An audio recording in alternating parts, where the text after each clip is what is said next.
to be a pacifist, you have to have the power to destroy someone and choose not to.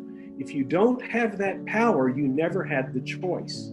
I have the power to either destroy or not destroy. Therefore, I can choose to be a pacifist. That's how that goes further.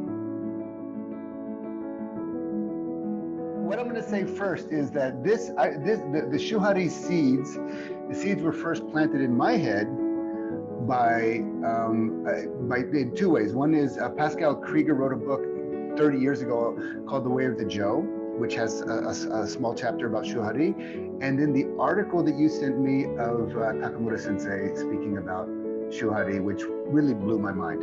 And that was the beginning of for me, that was the beginning of a long journey of kind of exploring Shu-Ha-Ri for the past, what, 25 years or something? Shu-Ha-Ri is embedded in our system. It's almost foundational. And so I was aware of Shu-Ha-Ri from very early on because I was basically taught photography the same way. And so as soon as I got into martial arts, I recognized the teaching pedagogy, the approach. Oh, so in photography, of course, they weren't saying Shu-Ha-Ri, but it was the old teacher apprentice model. But you went to like an academy, a university, a school, no? Yeah, I went to a school called the Brooks Institute of Photography in California, and it was like the very first 9 months of teaching was all basics. There wasn't any creativity allowed. In fact, we weren't even allowed to take pictures of people most of the time. We were taking pictures of mannequins. So wow. it was all technical training, very, very intense technical training. And it wasn't until you mastered the craft of photography, you were allowed to take that ability and then apply it. And so when I got into martial arts, this model was very familiar to me and I understood how it worked. So I never resisted that model. I appreciated it. That's great, because you know, the way that we're educated in the West is not that. It's more modern education and postmodern education, and the old, the old where you wax on, wax off. Forgive the, maybe the superficial reference, but wax on, wax off for 3 years before you're allowed to do anything. Yeah. And then you realize that through that kind of, like, what did you say, taking pictures of mannequins, after 9 months, you realize that when you went to take pictures of people, there was something already incorporated in your approach, I guess. Yeah. It was just, basics hammered into you until you felt like they were becoming second nature to you, the basics were. And so sorry, I'm going to let you talk, I promise. But it's not just the basics being hammered into you, but something about you being humbled, in that process. Yeah. Ironically, at Brooks, everybody, when they applied to the school, they wanted to write all this stuff down about all the experience they had. And that was the wrong thing to do, because if you had all this experience, they wouldn't take you as a student. They wanted you to be a blank slate that they could teach from the basics. Okay. Right?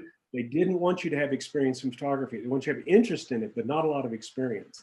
And so I ran into that same thing with Takamura Sensei, because when I started training with him, he wanted people to have some experience, but he didn't want to have people with a lot of experience because he wanted to form them. He wanted to create basically a student without having to undo a bunch of things, which is exactly what he talked about.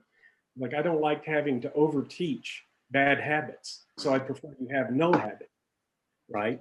Right, exactly, yeah. Right, and so when I interviewed with Takamura the very first time, I realized this pretty quick. So I never talked about my previous experience very often. I just preferred him to not know about it. Your previous martial arts experience. Yeah, because I'd been doing Wado-Ryu and Thai boxing for a long time. And eventually, well, you were already a Dan rank in Wado-Ryu, is that right? I was a Dan rank in Wado-Ryu, and I had several years experience in Muay Thai. And so he eventually figured it out and would bug me every once in a while. Told me he would say stuff like, "Oh, so I'm the last in the line of your teachers." He'd make jokes about that sort of thing. But then with the thing with Wado-Ryu, there is some connection between Wado-Ryu and Shindo Yoshin Ryu, no? There's a very big connection.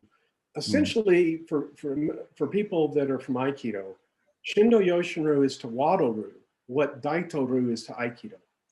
This seems a little weird because you think of Wado as a karate style, But Wado is a weird hybrid because it's essentially Okinawan karate mixed with jujutsu principles.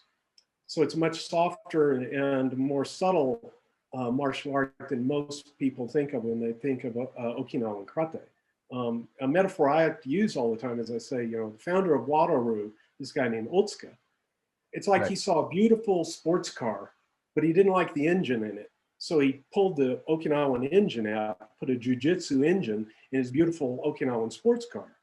And so Wado is this weird mix of the two arts. And so you, and for you, in a way, the reason I guess you went to Takamura Sensei was somehow tracing the roots of Wado-ryu. Yeah, I was very interested in the jiu-jitsu side of Wado, and I kept asking about it, and I couldn't find out much about it. All the stories I was told, or things I were told, were very superficial. Oh, it's, you know, this and that, without any depth. And I started hunting for Shindo Yoshin Ryu, and initially I was told Shindo Yoshin Ryu didn't exist anymore. And then I got, really? Yeah, I was, you know. You were told that in karate? Yeah, essentially the Wado people didn't know. I didn't realize they didn't know, but they didn't really know. And so their answer was always, oh, it's died out or it's not around. And then out of the blue, I met a guy named Dave Maynard, who was one of Takamura's senior students. And he told me that the main line was still alive in Japan under the leadership of a guy named Matsuo Katatsuo, and that Takamura lived in California and led a different line. And so I made plans to go visit Takamura Sensei in the Bay Area. And as soon as I got out there and saw him, he blew my mind. And so the rest is history. And then, and you're also somehow, I don't know if you're creating a resurgence of interest in the jujitsu side of Wado Karate, but you're somehow a connection, a link between the lost part of Wado-ryu. Well, yeah, I guess so. I mean, a lot of, I would say majority of the students currently in Shindo Yoshin Ryu are also in Wado-ryu. One of the reasons for that, and that's probably the reason why it's most popular in Europe, is Wado is a really popular style of karate in Europe, but it's never been particularly popular in the United States. So as a result, there's more interest for Shindo Yoshin Ryu, or has been, in Europe than in the US. So I have more groups and more students in Europe than the United States. Got it. Well, listen, maybe we should move on because I would like to, I would really like to dig into, dive into Shindo Shu-Ha-Ri, if it's okay with you, but I'd like to start with a quote that you sent me a few weeks ago from Takamura Sensei about the nature of humanity. He says that kami nature is kami meaning a divine or God. Kami nature is the destiny of humanity. Budo is the anvil on which we have chosen to forge the spirit. Shu-Ha-Ri is the path we must follow to arrive at that destination. Takamura Sensei, Yoshioki Takamura. Yeah, he, like I said earlier, Shindo Yoshin Ryu is so entwined I mean, Shu-Ha-Ri is so intertwined in Shindo Yoshin Ryu that you really can't do Shindo Yoshin Ryu without Shu-Ha-Ri. It's all been so integrated that I can't imagine trying to do one without the other, right? I can't imagine trying to teach Shindo Yoshin Ryu differently because that's the way I was taught. And to call it an anvil is pretty accurate because Sensei was really old school. He could be really harsh sometimes. And he was very demanding, especially at the Shu stage, because he had to be convinced you had truly internalized the basics of the art before he was going to let you move forward. Yeah. And it ran a lot of people off. I mean, Shindo Yoshin was not a very big school because so many people wouldn't put up with it. But of course, in the early days when he was teaching in the 1960s, Westerners had no idea what Koryu was anyway. So they were coming from judo, they were coming from wrestling, they were Gendai Budo, basically. Yeah, and so they couldn't grasp or appreciate the teaching model. And Sensei was not going to compromise on that. So he probably had very few students. He had very few students, yeah. I mean, we had 10, 10 or 12, sometimes 15. And what was weird is he was well known, but nobody could find him because he was sort of this weird character that everybody knew about in the Bay Area, but he didn't advertise. You had to go out of your way to find him. Right. And So if you weren't running in kendo or judo circles back then, you weren't going to find him. So, so this quote of Shu-Ha-Ri, or this, oh my God, I lost my thought. So Shu-Ha-Ri, you said that it was part and parcel of the methodology Yes. of the school. Yeah. And that the Shu stage was really like literally getting beat into an anvil. I can relate to that a little bit also from, when I was training in Iwama, which was Iwama, Japan, and Aikido with Saito Sensei, which is also a relatively hardcore style. And I was young and tougher than I am now. Part of me loved it, but there was also, we get up 5:30 every morning. First thing we do is we clean the toilets. Then we sweep the mats. Then we go stand by the heater because by the wood burning stove because it's bloody cold outside. And in fact, it was in the wintertime, it was so cold that we would have to put water in the refrigerator at night before we went to bed, because in the morning all the pipes would froze. So it basically meant the warmest place in the dojo was inside the refrigerator. And that from a full year of that, full winter of that is really this kind of this living, like being in a way not just beat into an anvil, but also living that way. Yeah, it was pretty much the way it was with Takamura Sensei. I did, I traveled to train.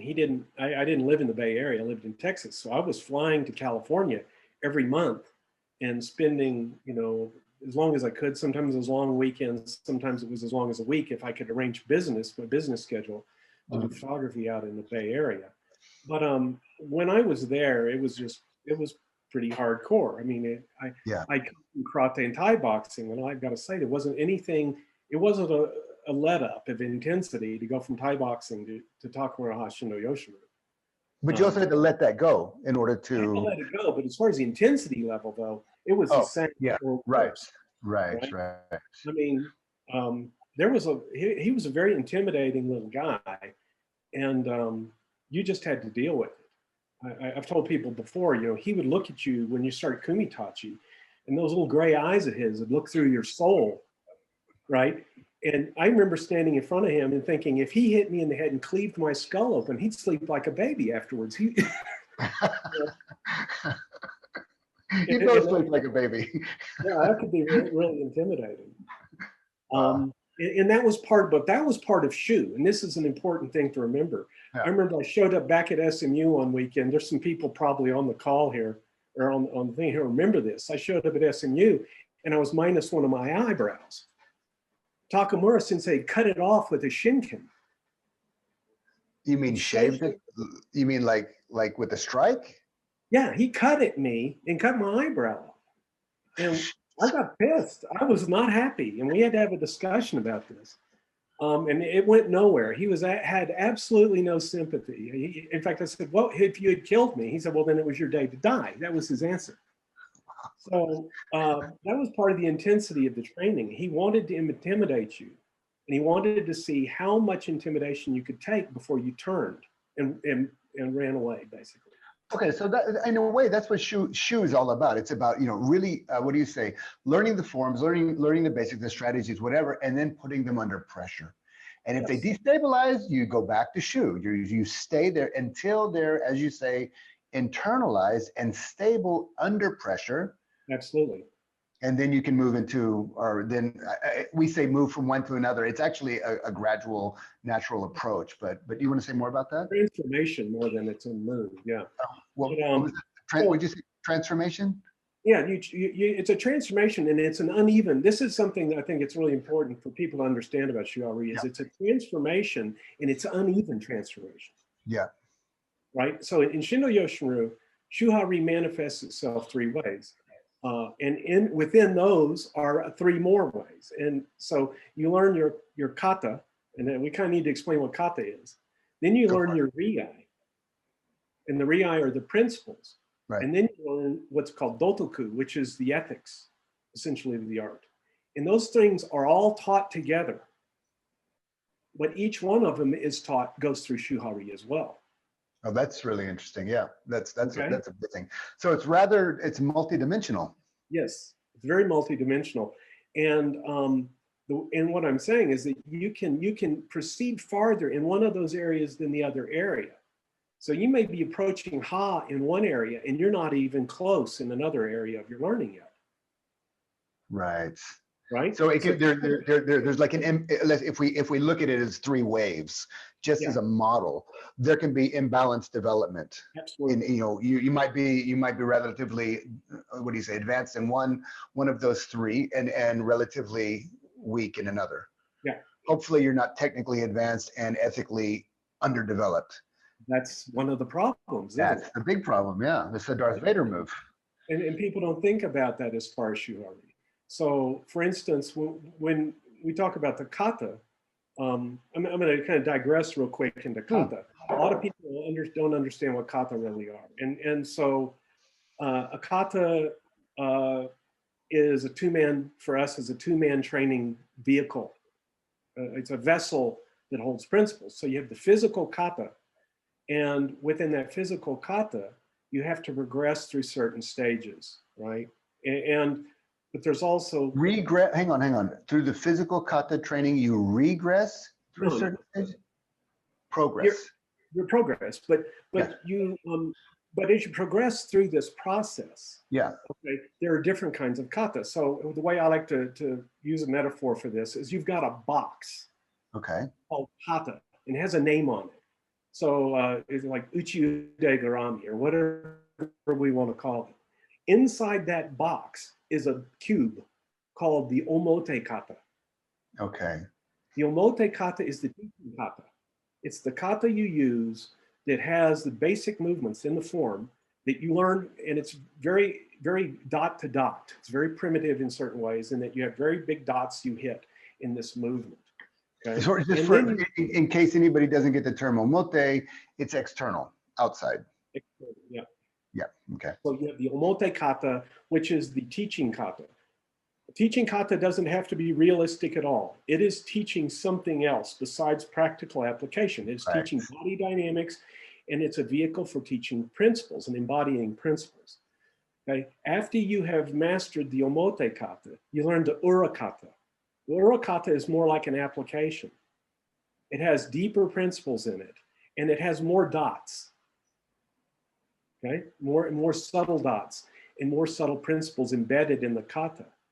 And then beyond that, you get the hinka kata, which is a variation on the ura kata and the omote kata. And these are what you create yourself.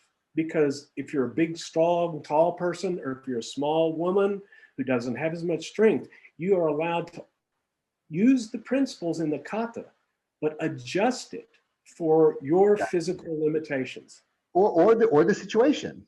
Or the situation, yes. Yeah. Exactly. And if you skip the ura, if you skip the second phase of that, if you just have the omote kata, the external form, and you create a bunch of different variations of external forms, it's not the process. It's simply called the empty kata. It's a bunch of empty katas. Yeah, it's empty. And sadly, a lot of the Koryu in Japan, you see empty kata perform. You see a lot of that. Yeah, sure, absolutely. They're preserving something from 300 years ago. Nobody on this call, of course, but if anybody's been to Japan to see the demonstrations, there's always a handful of the demonstrations. It's clear that they're just preserving an old style, and that's kind of all they're doing. Through the movements, there's nothing alive to it. Yeah. So now let's take that process. You've got your box, that's the name of the kata. You've got your omote cube, you've got your ura cube, and you've got your hinka cube, right? Okay. Now, they're like babushkas, right? They're inside of each other. So they're yeah. And so now that's the kata side of Shu-Ha-Ri. Now we talk about the Ri-ai. The Ri-ai are the principles. These integration principles. These also are taught through Shu-Ha-Ri. So you have your basic principles, which would be fundamental principles of the kata, right? When you learn the omote kata completely, and you get to the ura kata, all of a sudden there's a new set of principles that interleave with those original principles, and they're more subtle. A lot of times they have a psychological element to them that you didn't see in the omote kata. So psychology and very subtle physiology start to be embraced at that point. and you start to understand how you affect your opponent before he even starts to move. Principles of mind control or mind manipulation. Again, your thoughts have inertia just like your body has inertia. Right, so totally. you go through this process of learning how to apply the principles in the kata, and that's the Ri. Because as that matures in you, as the principles become internalized in you, I mean, they're already internal, but when they become internalized and online in you, then you can actually connect with those in another person. You're connecting with the opponents or your partner's interior at that point. Yeah. Having already developed everything on the outside. Yes. And then when you get to the Ri level of that, those principles become so embedded in you, you don't even know you're using them. Their natural expression at that point. Yeah. And I remember I was doing a demo one time, and one of the guys that was observing the demo came up to me and he said, "I think you're psychic." And I said, "What do you mean by that?" He said, "You are moving just before your opponent moves to attack you." Yeah. It's like you're reading his mind. And I said, "It may look like I'm reading his mind, but I'm not reading his mind the way you think I am. I'm reading his body and his facial expression and the twitch of a muscle and the dilation of his pupil. And his intent. And his intent. And that all is that is what gives me the idea of what his intent is." But okay, go ahead, sorry. But he's not even aware that he's doing it. He's not aware of the cues he's giving me, of the subtleties and what's happening in his body. And so I'm moving off of that. Now we go to Sensei. But hang on, before we go there, I want to double click here because you said you're moving off of that. My experience of that is that, okay, there is a moving off of that, but moving off of that, there's still a lag time. It might be a split second, but it's like, okay, I got it. Now I'm going to do this, even in a fraction of a second, but it's something different. That moves me. And that's why you say it's internalized to the point where it happens automatically. It happens automatically. And this gets really complicated. I'm trying to simplify it. But when we let's go there. Toby, we're good. Let's go. Everybody strap in. Right? So everybody knows what Sensei is. Sensei is initiative. Okay. Right? So there are usually people talk about three forms of initiative. Go-no-sen, sen-no-sen, sen-sen-no-sen. Right? Okay. Why don't you translate this before you go on? Yeah. So reactive timing is go-no-sen. So I attack, you react to the attack. Yeah. So there's attack there. So it's basically a 2 count. It's a 1, 2, 1, 2, 1, 2. Cause effect, right? Action, reaction. Okay. Sen-no-sen is simultaneous movement. That's what we're talking about. Right. I'm able to read him, so I move exactly when he moves, or I move even a fraction before he moves. But ultimately, still mentally, it's go-no-sen. Right. Mentally. Yes. You're just mentally at a higher threshold. Yes. Than the average person. Yeah. Right. It looks physically it's sen-no-sen, but mentally it's go-no-sen still because I am reading off of him. That's awesome. Yeah, that's great. Then you get to sen-no-sen. Yeah. I understand his reactions so well and his body mechanics. I've read him so well. I can actually make him do what I want to do before he even knows he's doing it. Right. That's sen-no-sen. I am actually now controlling his mind and controlling what he's going to do. In old Kenjutsu, that is what they called Aiki. That's what they called Aiki? That's what they called Aiki. Yeah. Right. Aiki in modern times, modern Buddha has developed sort of a different name, different definition. But the ability to control my opponent mentally before he even knew to attack, before the attack was even initiated, was basically a form of Aiki. Harmonizing mind. I am making him harmonize with me. At that point, you move after them, but you arrive before them.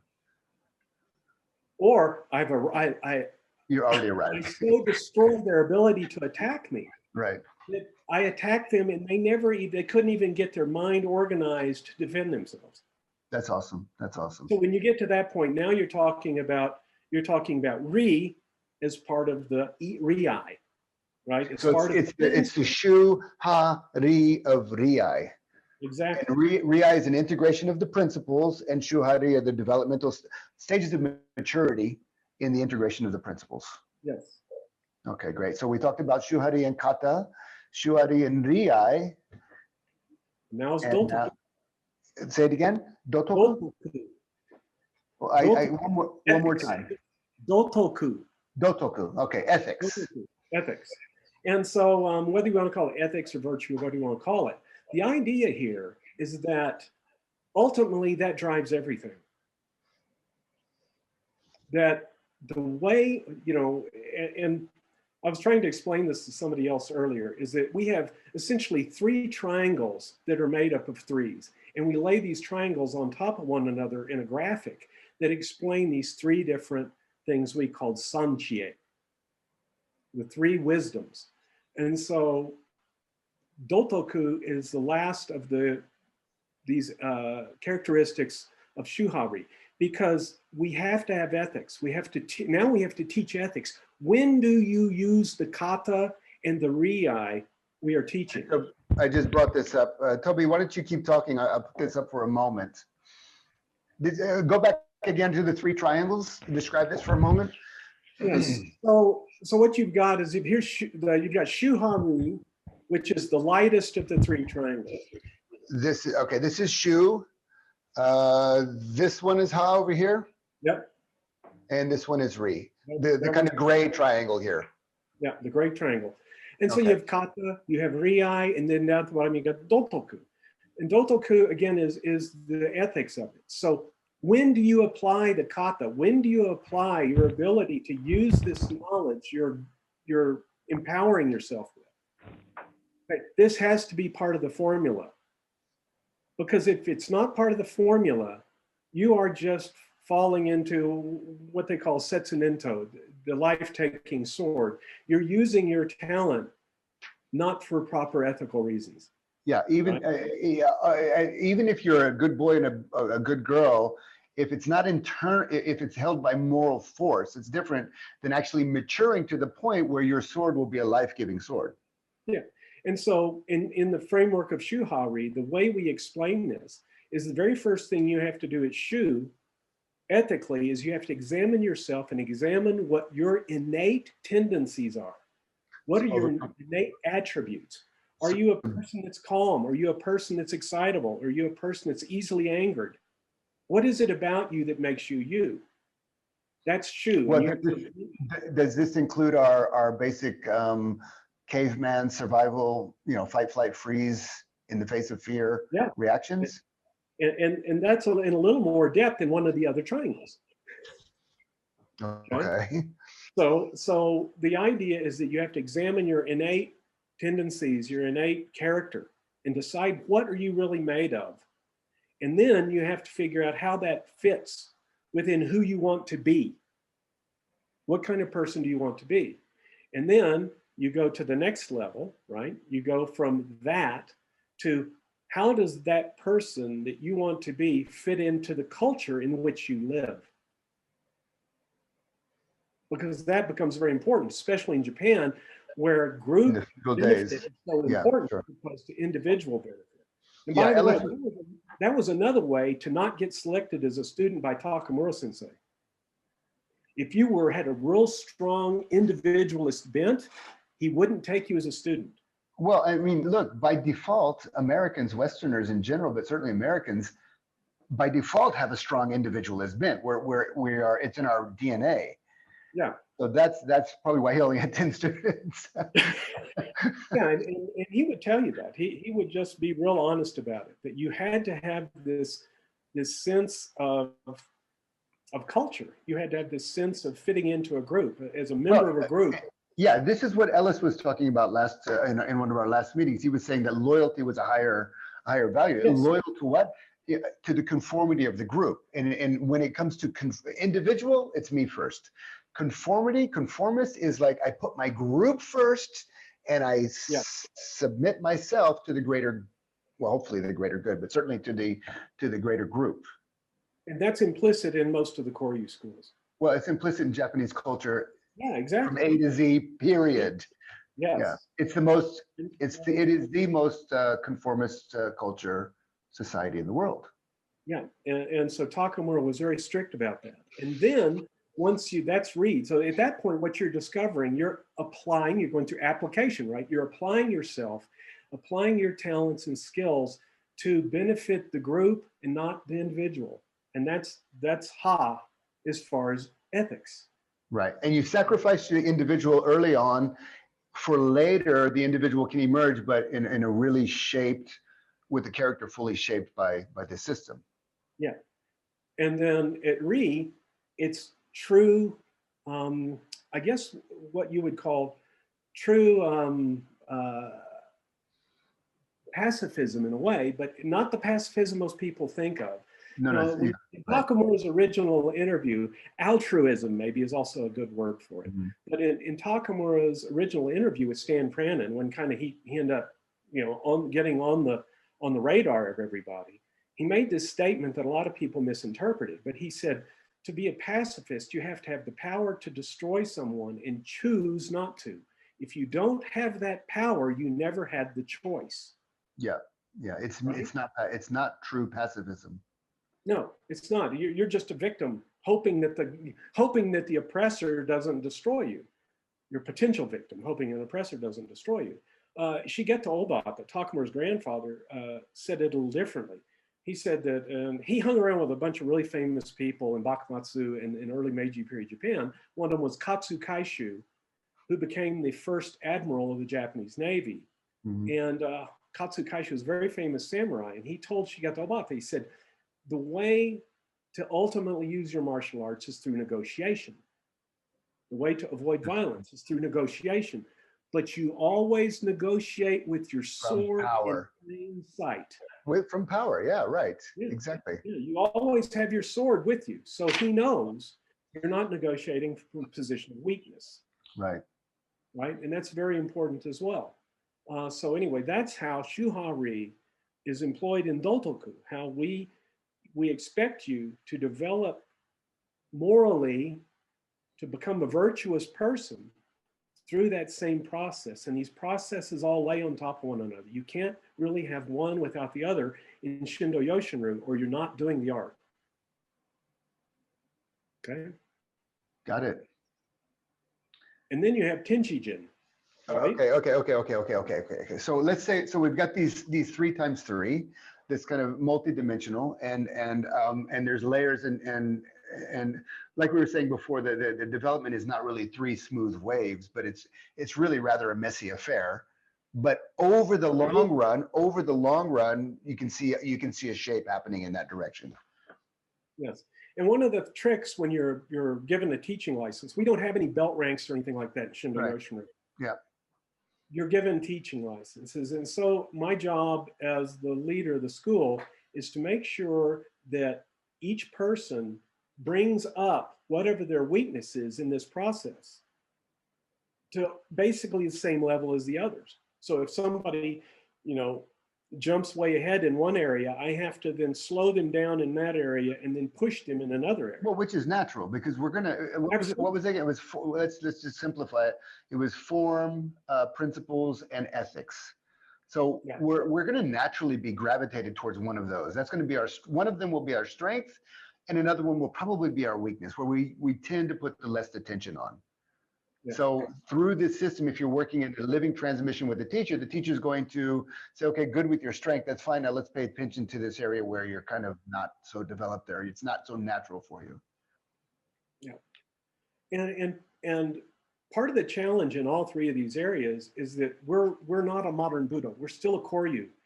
And so how we view this is very much old school and old fashioned way of seeing these things. And so what happens when somebody is pushing ethics too hard and then the others are trailing?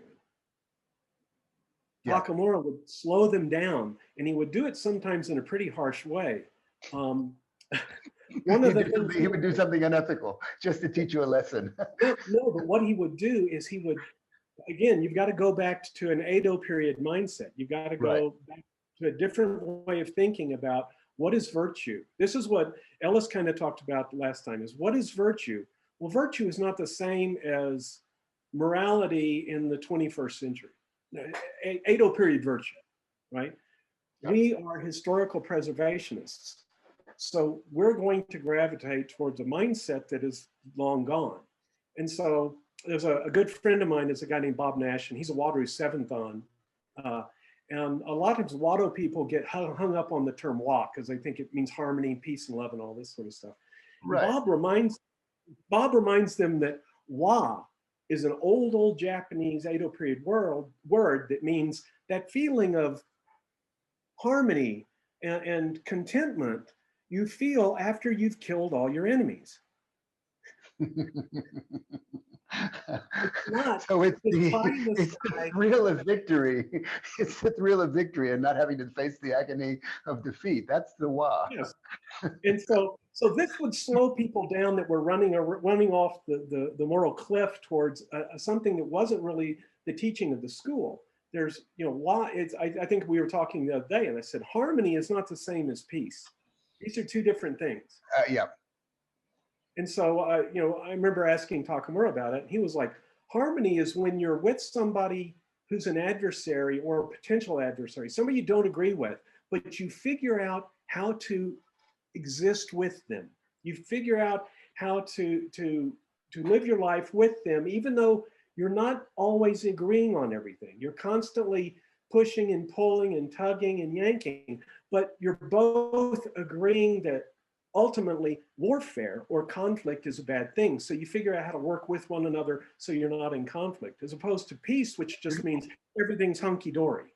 No, peace is like we are, in a way, we all agree to disagree and we retreat to our corners and we try to avoid conflict. But what you're talking about is, well, look, we're going to live together. There's going to be inevitable bumps of boundaries, conflict, and let's work it out. Yeah, Takamura likened it more to if you wanted peace, you moved away and you didn't have any contact with that person, so you could have peace and they could have peace, and there was never contact. Anytime you have contact, you're potentially going to have conflict. So you have to figure out how to work through conflict. Absolutely. In an ethical way, in a virtuous way, right? And so that is all part of how this all fits together. And take any one of these elements out, and you don't have Shindo Yoshin Ryu. That's beautiful. That's beautiful. It's a very comprehensive training. And somebody can spend years working on this stuff. In fact, somebody does spend years, and there's in a way there's no end. No, there is no end. In fact, that's the whole point. Is you get through Ha, go to Ri, and then you're back at Shu again. You're back at Shu again, but you're back at Shu in a new kind of dimensional way. In fact, you're back in Shu in such a way that you now recognize things are in Shu you never saw before.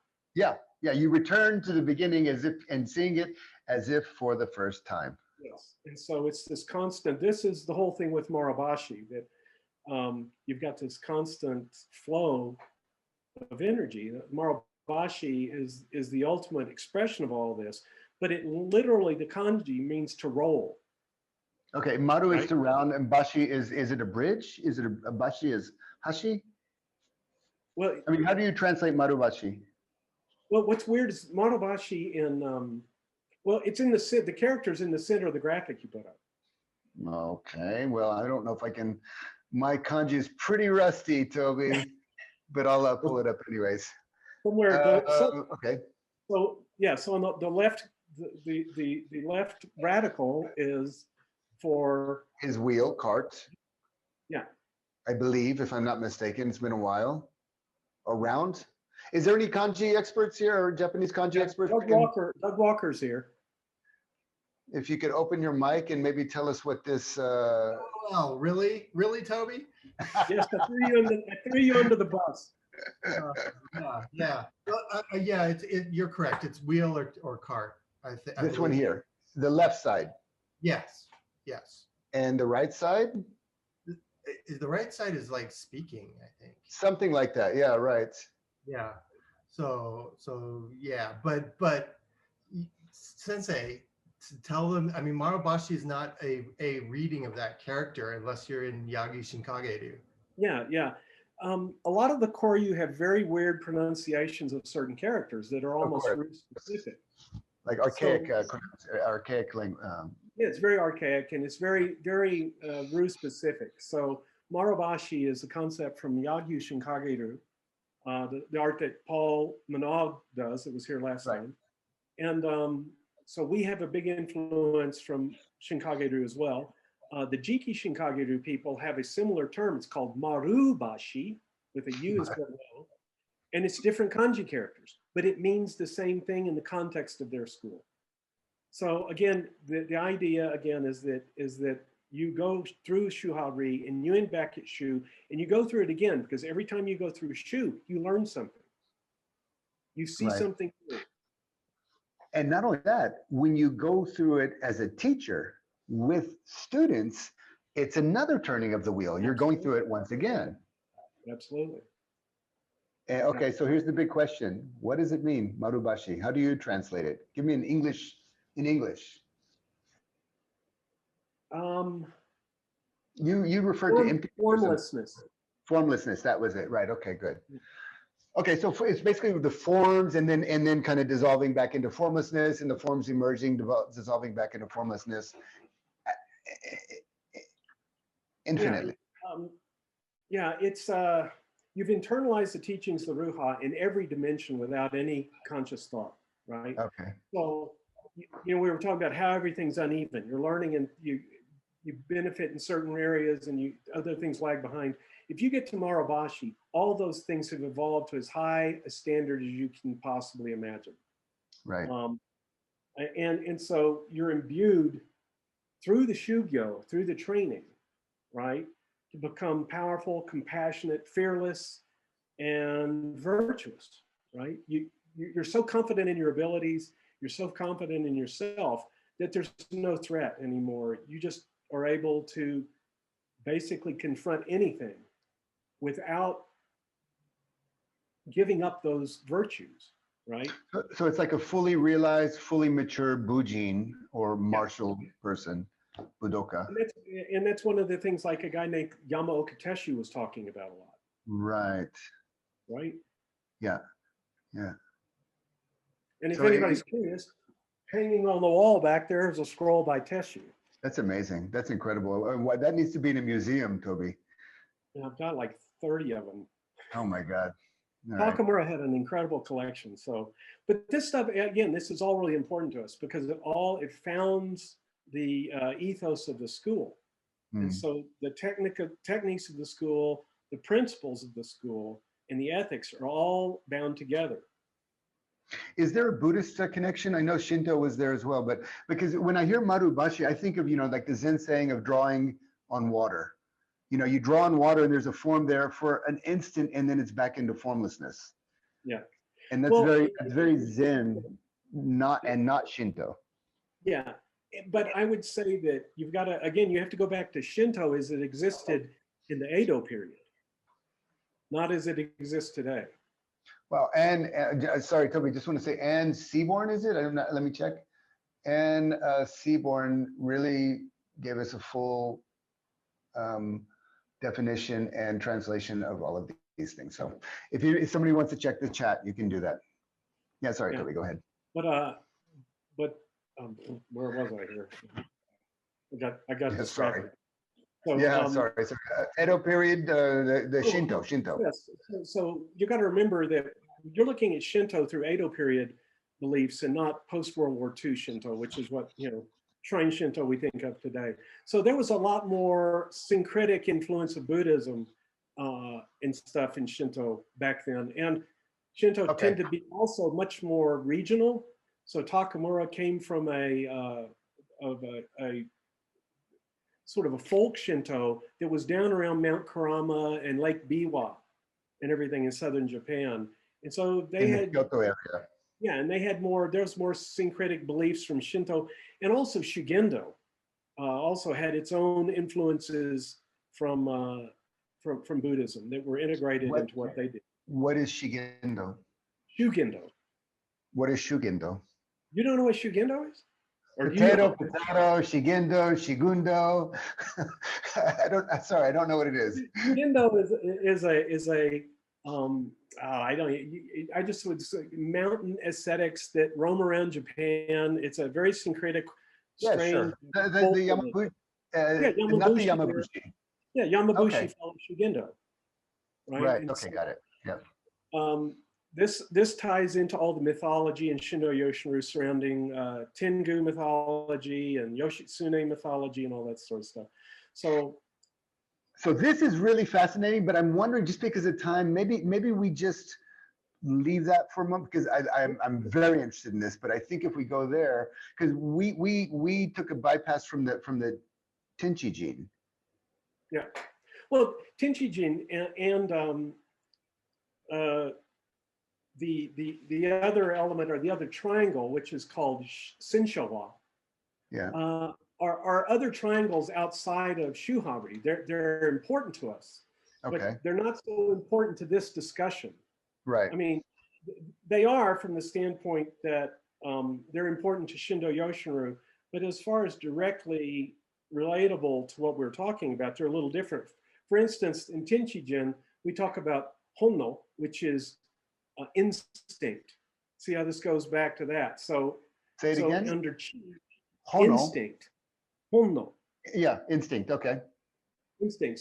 So when you think of Tenchi-jin, chi, earth, is honno. Those are our base instincts. That's it's in us. When you get man, Jin, right? You've got a concept called keiji, which means revelation or revealed mysteries. Okay. And then when you go to 10, you're talking about transcendence, heaven. So these things also have all this complexity involved in our art, but they're really not directly applicable to Shu-Ha-Ri in the same way the other things we were talking about. And actually, that stuff ought to be really important to Aikido people, the Tenchi-jin thing. Tenchi-jin is a core concept in Aikido. I mean, we shouldn't say it's a core concept. It's a rather esoteric concept that's not much talked about, but some people do speak about it. And along with the floating bridge, the ukibashi, I think it's called ukibashi. And the floating bridge and the jeweled spear, exactly. and all that. Yeah, exactly. All of that, the Shinto mythology. Yeah. But I'll tell you what, Toby. While the Ellis is also involved there on the chat, there's a lot going on the chat. Maybe I'll even save that later and upload it on the replay. What I want to do is I want to take a breath. I'm going to make a few announcements. Is there more that you want to talk about, or do you want to open up for Q&A now? All right, it's up to you. You got more? Right. I'm looking at our outline here, and well, I tell you what, let's do one more. The Takamura quote, "When I perceive my advancers in every dimension," because I think that's related to what you were just saying. Sorry, adversaries. Yeah. Would you like me to read it, or do you want to read it? Every dimension, he cannot perceive me in any dimension. There's no conflict. There can be no war. Marubashi has triumphed and was reestablished. So, can you read it one more time, a little bit slower, because I want to download this. When I can perceive my adversary in every dimension, but he cannot perceive me in any dimension, there can be no conflict, there can be no war. Marubashi has triumphed, Wa has been reestablished. That's awesome. Okay, so we had some big judo guys that would come train with us, and they would grab Takamura, and they had that look of confusion on their face the second they grabbed him, and then all of a sudden they'd hit the floor, and they couldn't figure out how it happened. And we have a name for this principle. It's one of our advanced principles, but it basically means grasping smoke or grabbing a ghost. Right. That you could grab Sensei and you couldn't feel him. He was so relaxed and so soft. There was nobody there. And then all of a sudden it was like getting hit with a hammer. And his point was that if you grab me and you can't feel me, the act of grabbing me, the act of applying pressure into my structure creates a connection to me. I feel everything you are. You feel nothing that I am. At that point, you've lost. You're destroyed anytime I want to destroy you. Hence, hence pacifism. Right. Right? I have the power to either destroy or not destroy. Therefore, I can choose to be a pacifist. That's how that goes further. Great. Can you read it one more time? It's such a beautiful quote. When I can perceive my adversary in every dimension, but he cannot perceive me in any dimension, there can be no conflict, there can be no war. Maruboshi has triumphed, Wa is reestablished. You know, Ueshiba made a lot of, he wrote a lot of, he's a lot of quotes from Ueshiba that's also very similar to that. Very similar. Very similar. So that's not just a skill that you develop to, that's at the peak of somebody's training. That's actually a deep realization that, you know, you can't, there's nothing you can do to have that realization. It has to be in a way, you know, when the fruit's ripe, it's going to drop. So you do a lot to ripen the fruit, to ripen your own practice. And then that ideally would manifest at some point. I certainly hope. Yeah, and Takamura was a mysterious sort of mix of all this stuff, because some of the people that have read stuff he's written and all this stuff, they come away turning him into some holy man. And let me tell you, sit down and have a beer with him, you're not going to be confused about this. He was no holy man. Okay. All right. Well, let's don't burst my bubble, man. he was a very, very talented, very hard-ass martial artist, but the ethics side was built into him. That's great. So it wasn't just, you know, a guy without it. He understood the power he had, but he understood the power had to be built on a foundation of virtue and ethics. Okay, so Robert Lawson has his hand up. I'm going to open Robert's mic. If anybody else has anything to say, any questions, anything to add, please raise your hand and we'll bring you in. Robert, can you open your mic? Yes. Hey, Robert, how you doing? Oh, I am great. Yeah, I joined just because I wanted to see you guys. You know, like my old friend. It's been a long time, Robert. Thank you so much. This is so rich. It is. I started working with a Zen master who's also a Nyingma, Chinese lineage Nyingma Lama, because I got a Mahakala empowerment a long time ago, 20 some years ago. And it took a while to take, and it's been coming up. And the Tibetan Mahakala is different from Japanese Mahakala. What's the Tibetan Mahakala, Robert? What? He's a protector deity. Yeah, it's a special hat, and it makes it really tough. He's the protector deity, protector deity, Right. and he's all powerful. He's like the embodiment of all power. He's black, but because of that, because he's all powerful, he's very jolly and very kind. Oh, beautiful. And so the practice is that the power allows you just what you're talking about. The difference between harmony and peace is that if you're totally powerful and unable to be threatened, you can afford to be very generous and kind. That's beautiful. And it's like nobody messes with you because they can just feel it and go, oh yeah, okay, that's fine, it's cool. So it's my practice has been getting at this feeling of kindness coming through power. And it just came to me. I mean, I started working with the Lama because he knew what to do about it, but it's just what you're talking about. And Sensei had it, Miles, you have it. I mean, people who get good at Aikido, that's why we choose Aikido, to be a protector. And that's what Sensei talked about. Yeah, that's beautiful, So, Robert. Yeah, thank you. Toby, you want any comment on that? And we have a couple of more questions that we'll go to. But I appreciate the connection there, Robert. That was great. I just think it's important that when we were talking about all the different levels of advancement, that they have to be even. That if you allow a student to advance technically and through principle, but they don't have the moral foundations to go with it, you can't manifest what he's talking about. You can't manifest. Wouldn't you say that the balancing of those is part of the process of maturation? Absolutely. But the teacher has to be involved in this, right? In how you move this forward.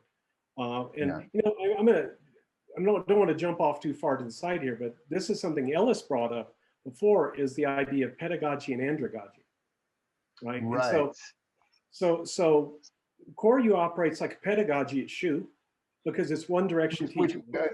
as Ellis pointed out, pedagogy means the teaching, the education of children. Yeah, and so at Shu, basically in Koryu, the relationship is the same.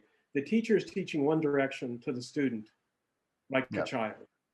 At Ha, it becomes like you're a coach, not a teacher anymore. So there's no longer that I mean, the hierarchy relaxes a little bit, and we're like eye to eye. And then at Ri, it's more like a corporate retreat or something where you have people training. You know, people have very high level skills, but you're training them for a specific job. So now you've got give and take, communication between the facilitator of a seminar and the people there to learn. So at Ri, the student relationship is much more relaxed. One of the problems you see is when the teacher gets insecure and tries to reestablish pedagogy. I think you see that a lot in Budo.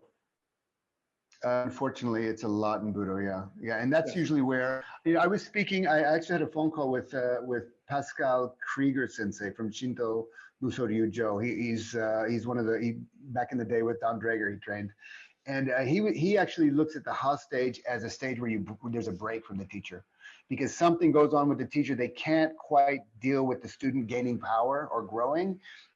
And either it could be on the student side, or it could be occasionally, it is on the teacher's side, that their ego just can't handle their student graduating to that stage. So there has to be a hard break. And as many of you may know, Ha actually means hanareru, or separation. Now, I think it could be both ways. I think it'd be dissociation or differentiation. Yeah, but another guy, a friend of Takamura's, that was a high-ranked kendo guy, one time said, basically, that some of your teachers' teachings have to be denied for you to become a martial artist at the highest level, but not all of them. This fits into this idea of eating the whole fish and spitting out the bones. Right. Yeah. There's no choice. You have to swallow the whole fish. And then the spitting out of the bones part is something you're going to do in your life later down the road. But when you're with your teacher, that's you don't do that. And some teachers don't require you to spit out a lot of bones, and others require you to just almost get rid of the whole fish. Yeah, right, exactly. But only when it's time. Yeah. Great. Let's go to Debs Palade. If you can open your mic, Debs. Hi, how you doing? Hey, Debs. Debs, where are you and what's your question? I am in lovely Great Britain, not so Great Britain. So I just want to say thank you for the talks. This is the first one I've been on. I have watched one of the other recorded ones, and I like how deep they are, because normally Shu-Ha-Ri is just sort of described at that base level. Right. So I mean, especially today's talk is absolutely fascinating. I was just wondering if the article that you mentioned at the beginning by Takamura Sensei, if that was available for public consumption, and if so, where can it be found? Toby? It isn't currently. It used to be on Aikido Journal's website, but I don't think it's there anymore. Stan at one time had it there. And it's currently not on my website, but a bunch of people have been bugging me to put it up. So I will try to put that up on our website soon. That would be great. And I can also put it up on my website, and I can do it relatively quickly. So we'll talk afterwards, Toby, however you want to go with this. I mean, it's not my lineage, but it's great. I'll tell you what I'll do, Deb. It's a great point. I'll even include a link in it in one of the future mails. Okay, so as long as you're on the mailing list, you'll get a link to it within the next week or two. Okay, once we get it sorted out. That'll be brilliant. Thanks very much. Thanks, Debs. Okay, we're going to open up Karsten's mic. Karsten from Hamburg, Germany. And also, I want to let, if anybody else has any questions, do raise your hand. Or if you want to jump in and just make a comment. Judge Moye is with us, but also anybody who's related to Takamura Sensei, if there's any of the old timers on the call today, forgive me, I don't know if you are. And of course, George Sensei and Ellis Sensei, and if Paul's here. It looks like Paul might be here. Please, let's go to Karsten, and then we're going to open up Douglas's mic. Karsten, open your mic. Thank you very much for the interesting talk. Would it be very greedy to ask 2 questions, not related to each other? We'll see. We have a lot of people here, but let's well, give it a start. Okay, I'll ask one, and if there's time, I'll ask the other one. Toby, last week, just as a side note, you said that the influence of German education principles in the early Meiji period influenced teaching in your school. Could you elaborate on that? What does it mean? What changed? What happened? Well, okay, so it actually happened earlier than that. It was in the late Edo period. And so one of the schools that's in our lineage is a school called Hoku Shinito Ryu Kinjutsu, or Hoku Shinito Ryu Kyoho. And there's almost no technical influence in our school in modern Shindo Yoshin Ryu or Takamura Shindo Yoshin Ryu, or even the mainline from Hoku Shinito Ryu. But what did influence us is the teaching methodology.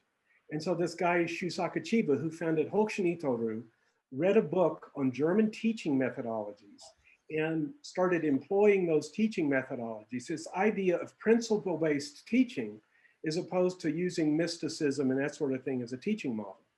And so that heavily influenced the founder of Shindo Yoshin Ryu, a guy named Matsuoka Katsunotsuke.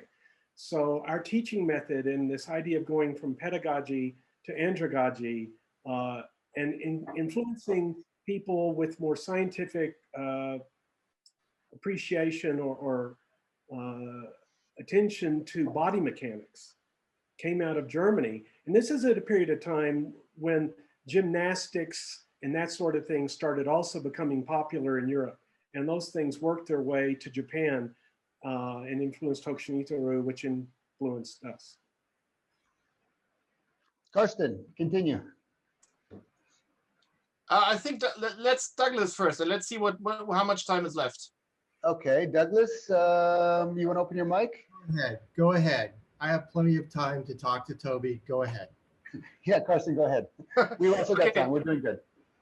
Well, first I thought the questions weren't related, but given your answer, they might be. I wanted to ask how important do you think is deep religious understanding for the higher levels of schools, and what do agnostics and atheists do about that? Well, first of all, I think somebody who's agnostic or atheist can be just as moral as anybody else. I don't think having religious beliefs necessarily give you any sort of lock on being a moral person. And I think there's a lot of evidence of that around us throughout history. Moral education gives you a lock on being a moral person.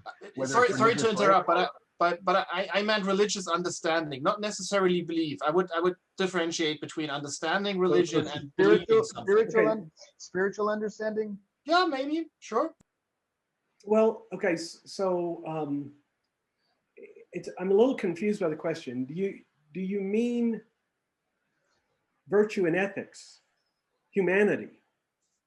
No, more specific Shinto, Buddhism, Shugen related things. I think basically the stuff you mentioned is pretty high level knowledge. So okay, so it's a good question. Now I understand your question, and Takamura talked about this a lot. Obviously, a lot of people that are in Shindo Yoshin Ryu in the West are going to have Christian backgrounds or whatever, but not everybody. And Takamura made it obvious to people that he didn't care what their religious beliefs were, their individual religious beliefs were. They didn't have to become Shinto. They didn't have to, let anything they were doing in the dojo override any sort of religious beliefs they personally had. However, Shinto is the vehicle through which the ethics and morality and virtues of Shindo Yoshin Ryu are taught. So you had to be open to understanding Shinto. You had to be open to understanding the mindset of Shinto and all these stories, mythical stories that underpin all of our, moral foundation and virtuous foundations, right? So you had to be open-minded enough that you would study Shinto and understand Shinto, even if you didn't believe in Shinto, which is a weird thing. If you know anything about Shinto, if you ask a Japanese if Shinto's a religion, they'll tell you it's not even a religion. They can't Okay, wrap their head around the whole idea of calling Shinto a religion. Mm. So you do have to be open-minded enough. You accept the fact that you're going to study Shinto and you're going to immerse yourself in understanding what Shinto has to offer as a student of Shindo Yoshin Ryu, but you don't have to be religious. And that would be back to Shu-Ha-Ri again if you're going to study Shinto. Yep. Thank you very much. Yep. Thanks, Carson. Nice to see you again. Douglas. So I thought it might be interesting as a former Aikidoka myself, or Aikido practitioner, and now Shindo Yoshin Ryu practitioner. Sensei, if you could maybe discuss a more practical, how would you say, illustration of what we're talking about here with Shu-Ha-Ri.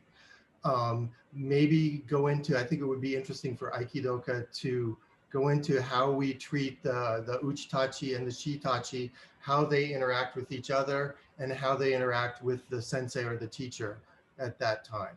Yeah, this is a really good question, and it kind of falls into, on our outline, Miles, I have obstacles to to Shu-Ha-Ri being a success, particularly among people in modern martial arts and in the West. And this is what Doug's kind of hitting at. In Koryu, I'm not going to say all Koryu, but most Koryu schools, the roles of Uchitachi and Shitachi, or I guess you guys say Uke and Tori, are reversed. And this is really, really important. And I think if these roles are not reversed, the challenge of Shu-Ha-Ri being a success is increased. Because in Shindo Yoshin Ryu, the teaching side, the senior side of the form is the person that's being thrown, not the person throwing. So from the teaching side, when you're teaching principle, when you're teaching theory, it's the Uchitachi side that is senior. And what this does, I'm sure the people that have been in Aikido are knowing exactly what I'm talking about. You run into this passive aggressive stuff where somebody is trying to cut you off, or they're trying to defeat your technique before you get started because they're trying to prove something. When you reverse the roles and the person that is on the side of being thrown is teaching, you eliminate most of that potential problem. And also, I think it's a much more efficient way to learn. So wouldn't you say that the problem is actually the unconscious, conscious or unconscious passive aggressive that's allowed to slip into the training culture than the exchange of roles? Well, yes, but I think when the person that is being thrown has the responsibility of teaching the other side. Sure, of course. You have a lot less of that happening. Mm-hmm. There still can be problems, obviously, but I'll tell you a funny story. I teach all over the world. I teach karate people. I teach judo people, occasionally teach kendo people, teach people in Aikido. Where do I run into the most jerks? Aikido, hands down. It's not even close. Hands down. It's not even close. Yeah. And I never run into it in karate. I would say 70% or 80% of my students are karate. I never run into this stuff. I go into a karate dojo to teach. And here's another thing. Karate people don't like being on the ground. They don't like being thrown. So when you can drop a big, strong karate guy on the ground and pin him with the lightest touch, you know your stuff's working. And the thing is, he's so fascinated by it. He wants to figure out how it works. You show an Aikido person something similar, and this is what you get. In our school, we do it this way. Oh my God. It's ridiculous. Yeah. It's ridiculous. And so that happens because the roles aren't reversed. If all of a sudden the person teaching, the teaching side is the person that's senior, all of a sudden this dynamic goes away. And I think that's a really do you think, hang on, I want to just ask a question. Don't you think that also happens? It's kind of in my school, we do it. There's ridiculous comparison in division in Aikido, the way of harmony. But don't you think that happens because there is no contact, there is no shiai, there's no winner and loser? I mean, if you do that, if you try to block a karateka, for example, you get your nose broken. Yeah, that's another side of it. Is in karate, you don't end up with this passive aggressive stuff because somebody gets their teeth knocked out. Yeah, right. Yeah. Right. I tell people all the time, the most polite training I ever did in my life was Muay Thai. Everybody knew at least one time somebody's shin was going to potentially, or elbow was going to be against your face. So Right. you could either pull it and be a nice guy, or you could just smack them. And as a result, people got really nice. People were really polite because nobody wanted to leave with a black eye or a broken jaw. In Koryu and Aikido, I run into this problem where you get this nonsensical training model. You know, in Koryu, I call it kuchiwaza. People just start talking about the martial art instead of doing it. It's right. There's a lot of mouth jabber going on in Koryu. It's like intellectualizing the They art. over-intellectualize everything. And then Aikido, I run into more passive-aggressive, active thing going on. But both of those things are detrimental to the training model of Shu-Ha-Ri. Right. I think Doug wanted to add something here. Could you clarify, Sensei, a little bit? I mean, I know we're talking about a dynamic but in the learning process, how as a Uchitachi, you're seeing one part of Shu-Ha-Ri as you're working with let's say a junior or a kohai or whatever, and then how that interacts with the teacher on the mat, and you're seeing how that refracts in Shu-Ha-Ri, each positionally, or am I just confusing you? Well, you're confusing me a little, but I think I know what you're up to. So for instance, at Shu level, we have very distinct dots and very distinct ways of doing a particular technique. I've had some very interesting discussions with Hiroshi Ikeda on this, because we teach every year together from time to time. And so somebody was asking, they said, you do a lot of the same things Hiroshi does, but they're different in certain ways, but they're very similar in other ways.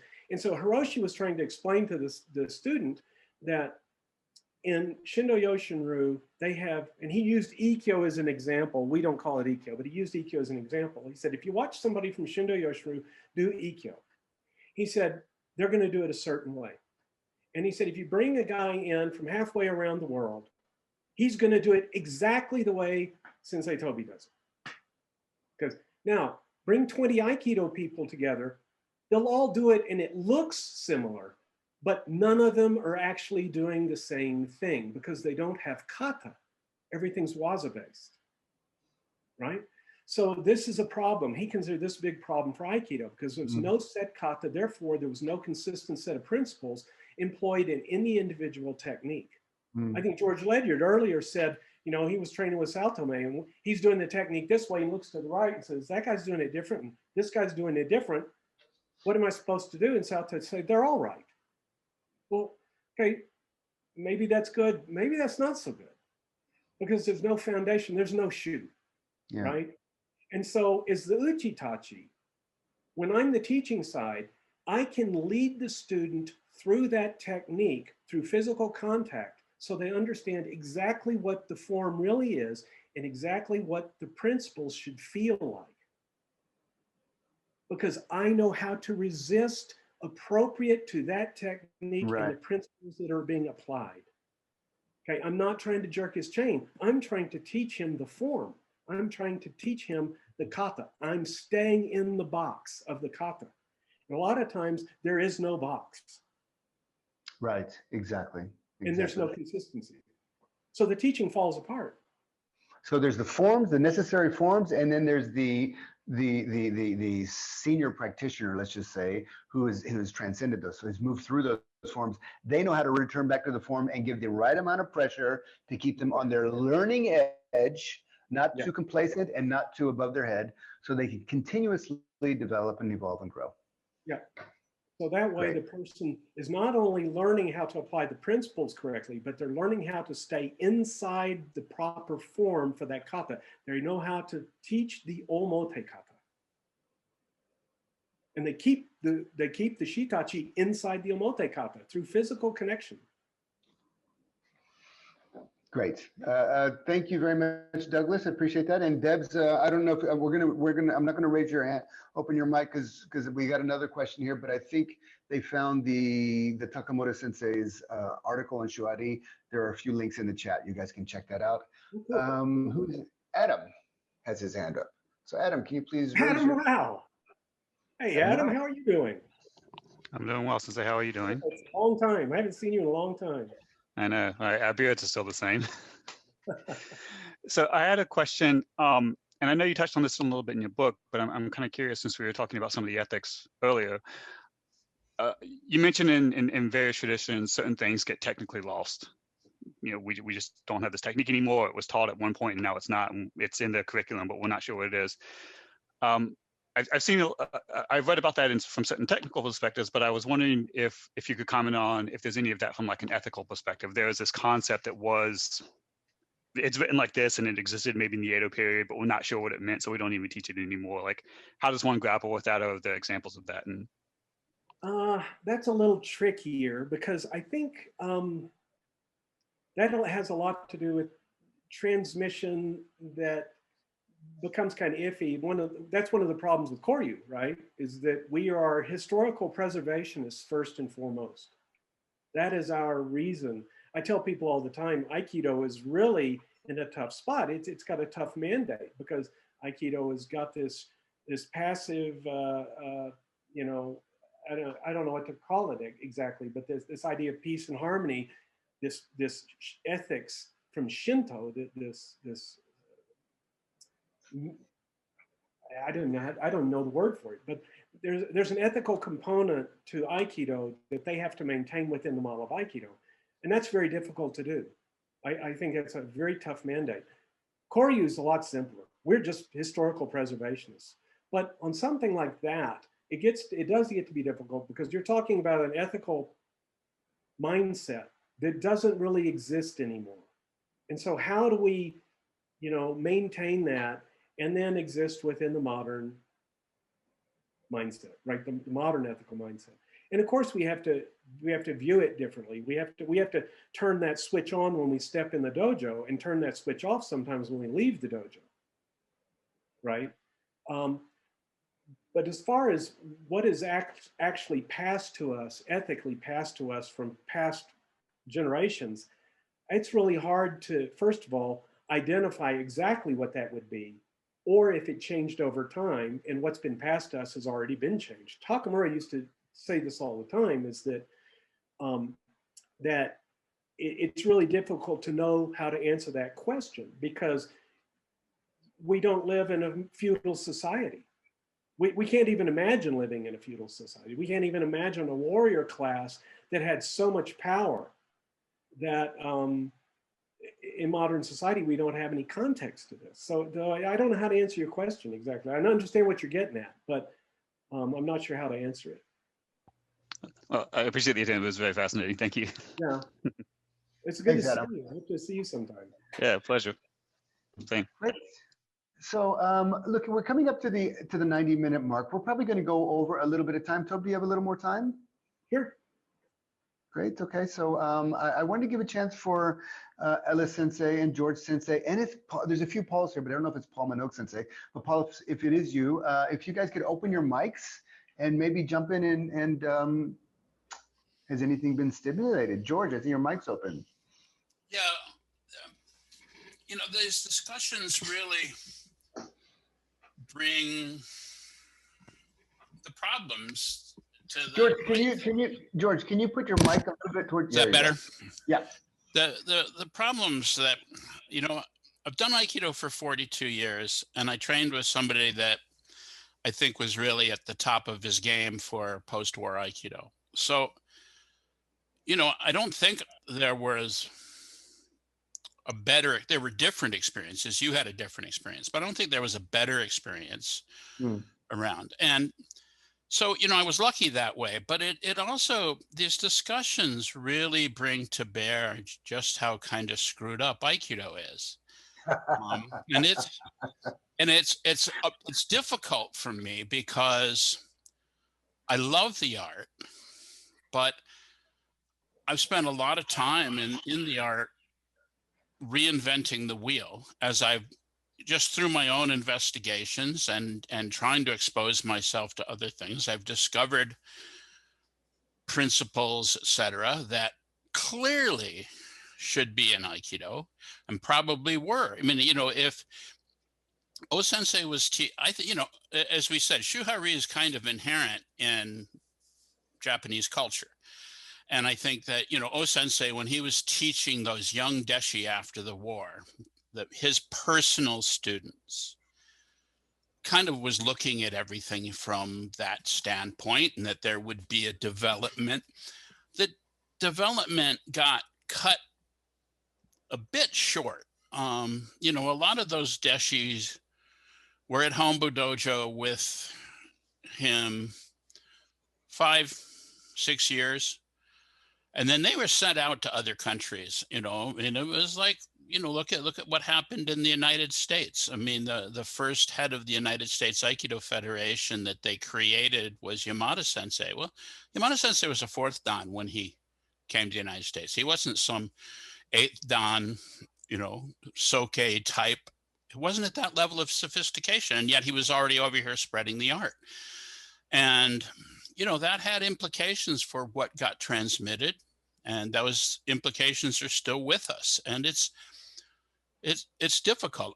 You know, as I said, because I got exposed to some Koryu and some training methodologies, I've taken what I was taught and tried to apply the concepts to give my own training a framework, and to certainly give myself a framework for passing stuff on to my students.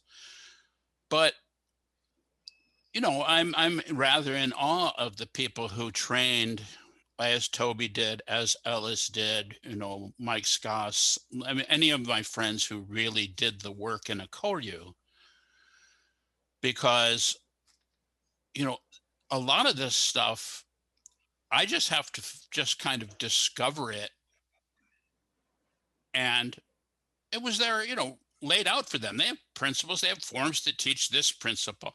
I had to kind of muck around with Sensei's forms. He did a bunch of sword forms that he created.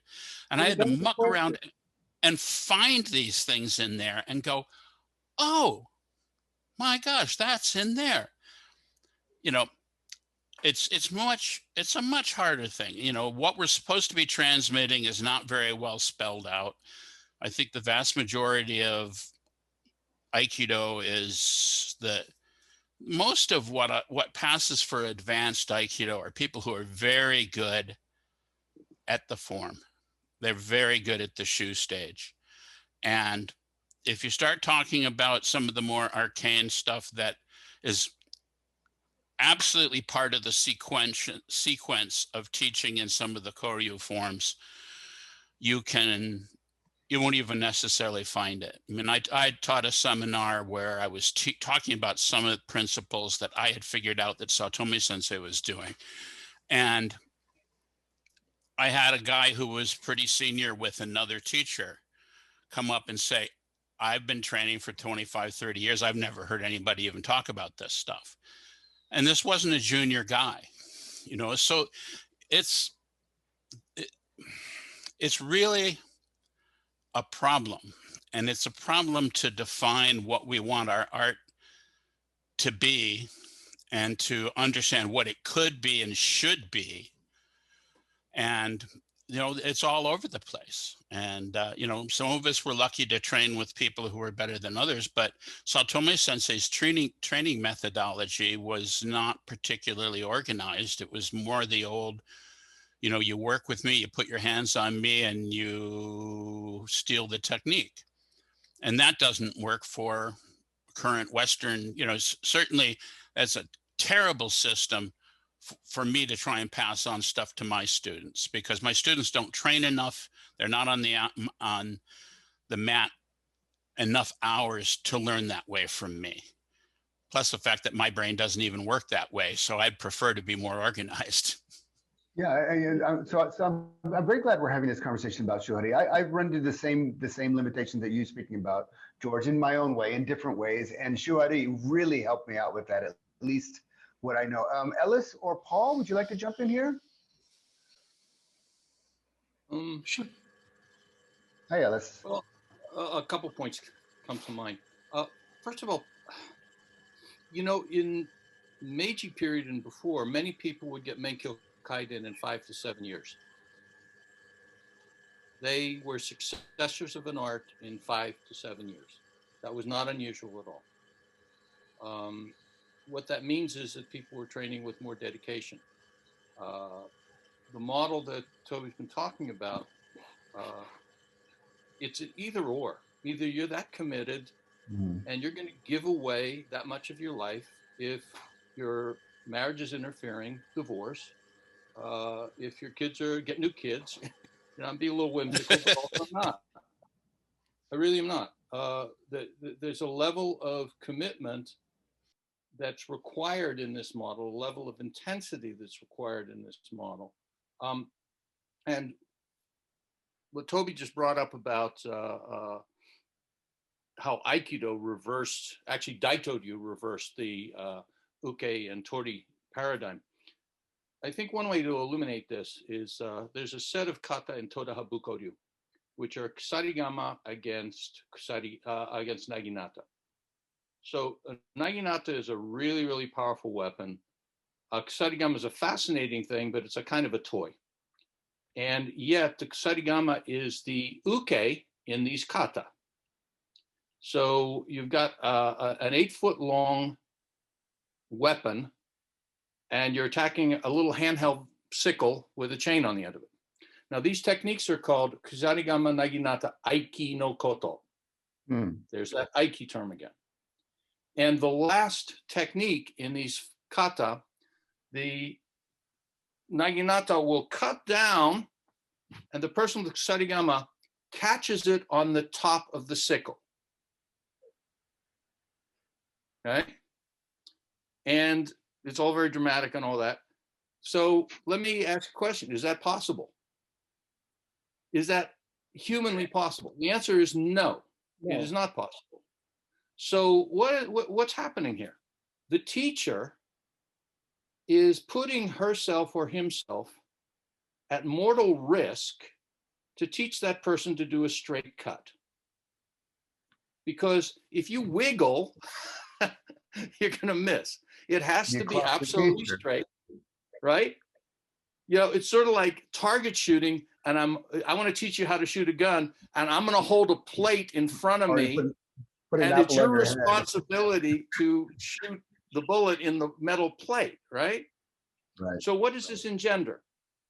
One, it engenders a particular cultural type of tension, because if you mess up, you just hit your teacher, right? And think about that 300 years ago, 200 years ago, the implications of that. So that's the first thing. You better do it right, because, you know, all the other seniors in the dojo, you know, they're noticing too, right? You better do this right.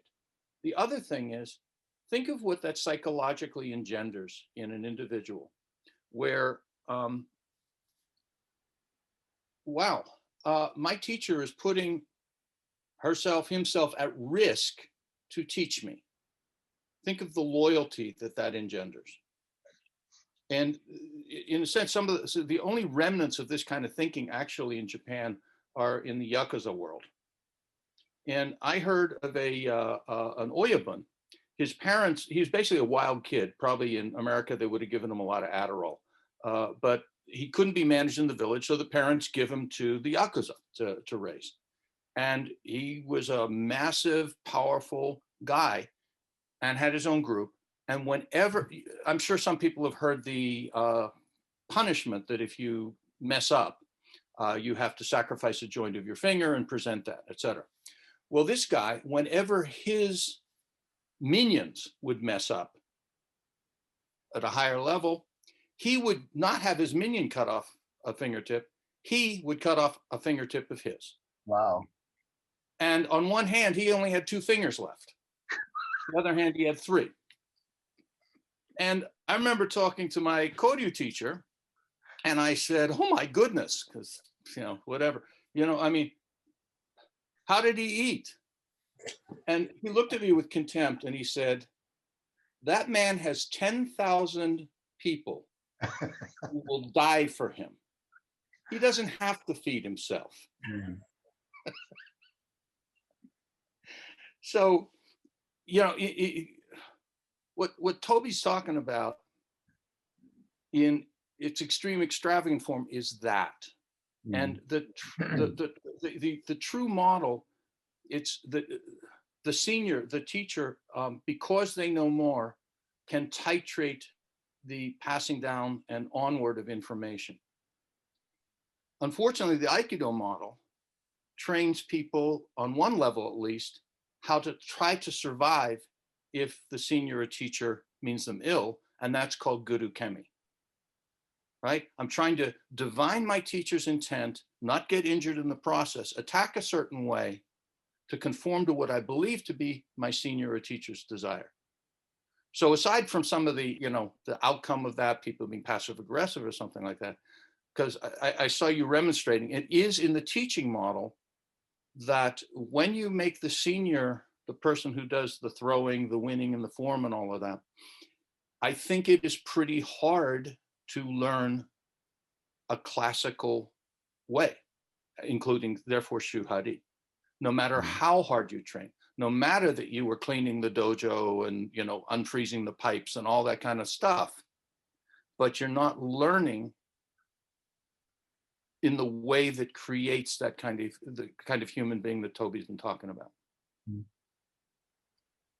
The only Aikido teacher I ever saw regularly was taking ukemi for students was Kobayashi Yaso.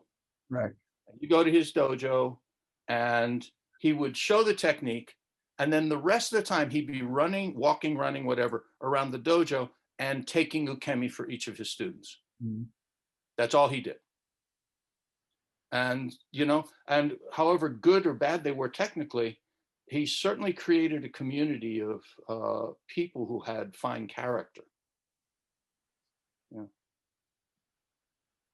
And since I have a mic for just one more second, there's one thing that's always been a pet peeve of mine, and so I want to say it. In the West, we say things like Ellis Sensei and Toby Sensei, and I can't help it. It drives me nuts.